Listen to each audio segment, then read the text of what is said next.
The main battle tank 70, commonly abbreviated as the MBT-70, was a United States-German joint tank program that was initiated in 1963 due to the ever-increasing threat of superior Soviet tanks that were increasing their numbers along the border between East and West Germany. This partnership intended to replace the M48 and M60 tanks and the German Leopard 1 main battle tank.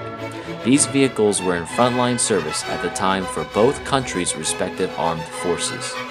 The project was to create the best main battle tank the Western powers had to offer to fight toe-to-toe against the latest Soviet T-54, T-62, and the newly developed T-64 as the project progressed through the 1960s.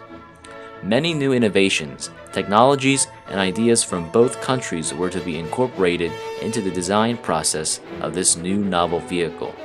The main battle tank 70 was to be an all-purpose vehicle as it would fit the new main battle tank doctrine that was quickly being adopted by the mid-Cold War.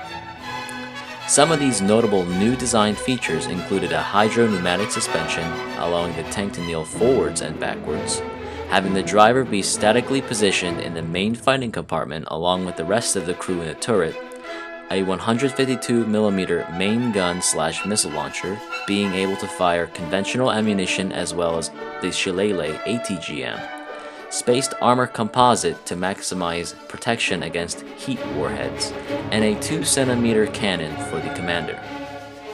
All of these things that brought a new light to tank design might have sounded great.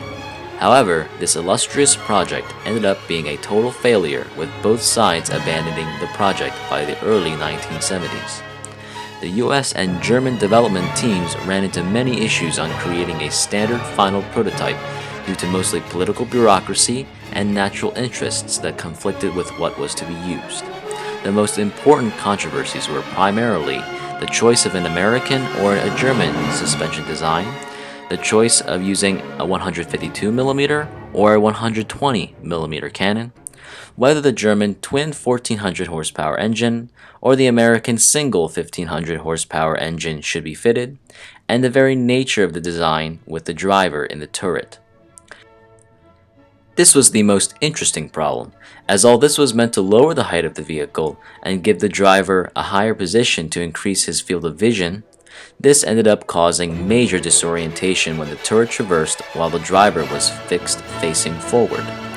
All these problems, mainly contentions between both countries' lack of indecisiveness, dragged the project out longer than expected, with research costs skyrocketing to $2 billion in today's money, 5 times higher than the projected cost.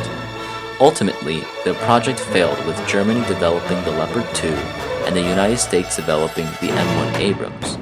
Both are considered one of the best performing main battle tanks fielded today.